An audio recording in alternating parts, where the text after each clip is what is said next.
भारत ने अंतरिक्ष के क्षेत्र में बड़ी छलांग लगाई और आज एंटी सैटेलाइट मिसाइल से एक लाइव सैटेलाइट को मार गिराया। सिर्फ 3 मिनट में के अंदर ऑपरेशन को अंजाम दिया गया।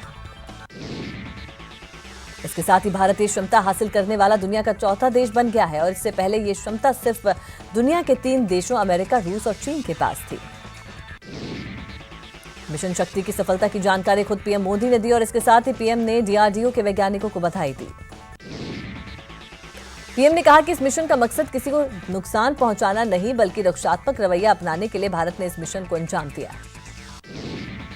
कांग्रेस ने भी अपने ऑफिशियल ट्विटर हैंडल से वैज्ञानिकों को बधाई दी और इस मिशन को 2012 की यूपीए सरकार की देन बताया। कांग्रेस के मुताबिक अंतरिक्ष क्षेत्र में भारत की उपलब्धि का श्रेय पंडित नेहरू को जाता है। कांग्रेस की तंज पर अरुण जेटली ने पलटवार किया और कहा कि मिशन शक्ति को यूपीए सरकार ने मंजूरी नहीं दी थी। जेटली के मुताबिक मिशन शक्ति की पूरी प्रक्रिया 2014 के बाद पीएम के नेतृत्व में शुरू हुई। मिशन शक्ति की सफलता पर कांग्रेस अध्यक्ष राहुल गांधी ने डीआरडीओ को शुभकामनाएं दी और कहा कि वेल डन डीआरडीओ, इस उपलब्धि पर देश को गर्व है। राहुल ने इशारों में पीएम मोदी पर तंज भी कसा। राहुल के वार पर अमित शाह ने पलटवार किया। शाह ने कहा कि मिसाइल का परीक्षण अंतरिक्ष में हुआ लेकिन धरती पर कुछ लोग घायल हो गए। पीएम द्वारा मिशन शक्ति की सफलता के ऐलान पर पश्चिम बंगाल की सीएम ममता बनर्जी ने नाराजगी जताई। ममता ने कहा कि पूरी तरह से राजनीतिक ऐलान और आचार संहिता का उल्लंघन है और वो चुनाव आयोग में शिकायत करेंगी। भारत की मिशन शक्ति पर पाकिस्तान में खलबली मच गई है। पाकिस्तान ने कहा कि ये मिशन युद्ध की ओर जाने वाला कदम है। पाक के मुताबिक अंतर्राष्ट्रीय समुदाय की जिम्मेदारी है कि ऐसे परीक्षण को देखें। अंतरिक्ष में भारत की महाकामयाबी के बाद चीन ने भी अपनी प्रतिक्रिया दी और भारत से अंतरिक्ष में शांति बनाए रखने की उम्मीद जताई। हालांकि चीन पहले ही ये कामयाबी हासिल कर चुका है। पाकिस्तान का एक और नया पैंतरा सामने आया है। पाकिस्तान ने पुलवामा अटैक पर भारत से और सबूत मांगे हैं। पाकिस्तान ने उच्चायुक्त को अपना जवाब भेज दिया है। चुनाव आयोग ने मैं भी चौकीदार कैंपेन को लेकर बीजेपी को नोटिस जारी किया। ये नोटिस मैं भी चौकीदार कैंपेन का वीडियो बिना इजाजत के सोशल मीडिया पर शेयर करने पर भेजा गया। कल पीएम मोदी उत्तराखंड के रुद्रपुर में जाएंगे, जहां वो जनसभा को संबोधित करेंगे। पीएम के दौरे की तैयारियां तेज हो गई हैं। बीजेपी अध्यक्ष अमित शाह ने कहा कि गिरिराज सिंह बिहार के बेगूसराय से ही चुनाव लड़ेंगे। शाह ने कहा कि संगठन गिरिराज की सभी समस्याओं का समाधान निकालेगा। कांग्रेस में टिकटों का काउंटडाउन शुरू हो गया है। टिकटों को लेकर कल दिल्ली में सोनिया गांधी के आवास पर आखिरी दौर की मीटिंग होगी। वहीं उत्तराखंड के रुद्रपुर में कांग्रेस अध्यक्ष राहुल गांधी भी रैली करेंगे। राहुल 6 अप्रैल को उत्तराखंड में 3 रैलियां करेंगे। यूपी के अमेठी में प्रियंका गांधी ने 1900 से ज्यादा बूथ लेवल कार्यकर्ताओं को जीत का मंत्र दिया। कल प्रियंका रायबरेली में चुनावी तैयारियों का जायजा लेंगी। यूपी के अमेठी में प्रियंका गांधी ने कहा कि राहुल गांधी ही पीएम बनेंगे और इसके साथ ही उन्होंने चुनाव लड़ने के सवाल पर कहा कि अगर पार्टी कहेगी तो वो जरूर चुनाव लड़ेंगी। भोजपुरी सुपरस्टार रवि किशन ने कहा कि वो लोकसभा चुनाव लड़ेंगे। खबरों के मुताबिक रवि किशन उत्तर प्रदेश के गोरखपुर से चुनाव लड़ सकते हैं। साल 2017 में रवि किशन बीजेपी में शामिल हुए थे।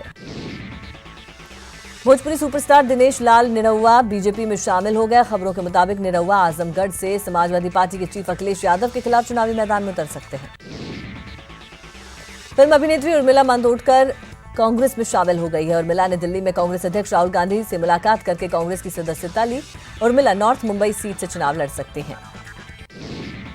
यूपी के हरदोई में बीजेपी सांसद अंशुल वर्मा ने एसपी का दामन थाम लिया। अंशुल वर्मा टिकट कटने से नाराज थे।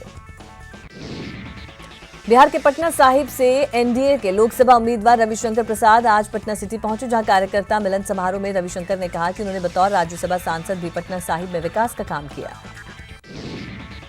बिहार के गया में तेजस्वी यादव और जीतन राम मांझी ने चुनावी सभा को संबोधित किया और औरंगाबाद लोकसभा क्षेत्र से महागठबंधन की तरफ से हम पार्टी के उम्मीदवार पूर्व एमएलसी उपेंद्र प्रसाद को वोट देने की अपील की गई। मध्य प्रदेश के सीएम कमलनाथ का आज छिंदवाड़ा दौरा का तीसरा दिन है। कमलनाथ ने कांग्रेस नेताओं और कार्यकर्ताओं के साथ मुलाकात की। मध्य प्रदेश के भोपाल में दिग्विजय सिंह ने कार्यकर्ताओं को जीत का मंत्र दिया। उन्होंने कहा कि शक्ति ऐप के जरिए बीजेपी के झूठ का जवाब दें। रांची बीजेपी ऑफिस में सीएम रघुवर दास ने हाई लेवल मीटिंग ली, जिसमें तमाम नेता और कार्यकर्ता मौजूद थे। बैठक में मिशन 14 की सफलता के लिए रणनीति पर मंथन हुआ। बिहार के सुपौल में आरजेडी के जिला अध्यक्ष यदुवंश यादव ने उम्मीदवार उतारने का ऐलान किया। उन्होंने साफ कहा कि अगर सुपौल से कांग्रेस प्रत्याशी रंजीत रंजन प्रत्याशी बनती हैं तो वो यहां से आरजेडी का उम्मीदवार उतारेंगे। आरएलएसपी के कई राज्यों में प्रदेश अध्यक्ष जेडीयू में शामिल हुए। पटना में आयोजित कार्यक्रम में जेडीयू प्रदेश अध्यक्ष वशिष्ठ नारायण सिंह ने आरएलएसपी के केरल, हिमाचल, पश्चिम बंगाल के प्रदेश अध्यक्ष के साथ राष्ट्रीय प्रधान, महासचिव और महासचिव को जेडीयू की सदस्यता दिलाई। मध्य प्रदेश के शहडोल में 3 बार के बीजेपी सांसद और आदिवासियों के कद्दावर नेता ज्ञान सिंह का टिकट कट गया है। अब ज्ञान सिंह ने पार्टी के खिलाफ निर्दलीय चुनाव लड़ने का ऐलान किया। मिशन 25 के लिए बीजेपी ने मेगा प्लान बनाया है। बीजेपी कल से 2 दिन के जनसंपर्क अभियान का आगाज करेगी। बीजेपी में भारत वाहिनी पार्टी के कार्यकर्ता वापस लौट आए हैं। विमल अग्रवाल ने बीजेपी का दामन थाम लिया। छत्तीसगढ़ में कांग्रेस ने लोकसभा चुनाव में ईवीएम में हैकिंग की संभावना जताई है। कांग्रेस ने कहा कि विधानसभा की तरह लोकसभा चुनाव में वो ईवीएम की निगरानी करेगी। गोवा में मंगलवार की रात को एक बार फिर सियासी उठापटक हुई। महाराष्ट्रवादी गोमांतक पार्टी ने 3 विधायकों में से 2 ने बीजेपी का दामन थाम लिया। दोनों विधायकों ने विधानसभा स्पीकर को अर्जी देकर अपनी पार्टी का बीजेपी में विलय करवा दिया। जोधपुर में चाकूबाजी की घटना सामने आई है, जहां एक नाराज युवक ने पड़ोस में ही रहने वाले युवक पर चाकू से हमला कर उसे घायल कर दिया। मध्य प्रदेश के ग्वालियर में बैडमिंटन कोर्ट के पास मुकेश शाक्य की हत्या के मामले में पुलिस ने बड़ा खुलासा किया है। हत्या मुकेश की महिला दोस्त गीता के प्रेमी ब्रजेश ने की थी। अलवर से जमीनी विवाद में की गई हत्या में आरोपी पर अदालत ने फैसला सुनाया। आरोपी देवीराम को 2 दिन की रिमांड पर भेज दिया गया। झारखंड के बोकारो में राज मिस्त्री की हत्या कर शव को खेत में फेंक दिया गया। प्रेम प्रसंग में हत्या की आशंका जताई जा रही है। घटना से नाराज ग्रामीणों ने सड़क जाम कर दी। बिहार की राजधानी पटना में एक युवती का शव मिलने से सनसनी फैल गई। मृतका की पहचान नहीं हो पाई है। बिहार के पटना सिटी में अपराधियों ने युवक की हत्या की। गोली मारने के बाद अपराधियों ने सबूत मिटाने के लिए युवक को ईंट पत्थर से मारा। झारखंड के पाकुड़ में 2 पत्नियों में विवाद में युवक ने फांसी लगाकर सुसाइड कर लिया। पाकुड़ पुलिस अब पूरे मामले की जांच में जुटी है।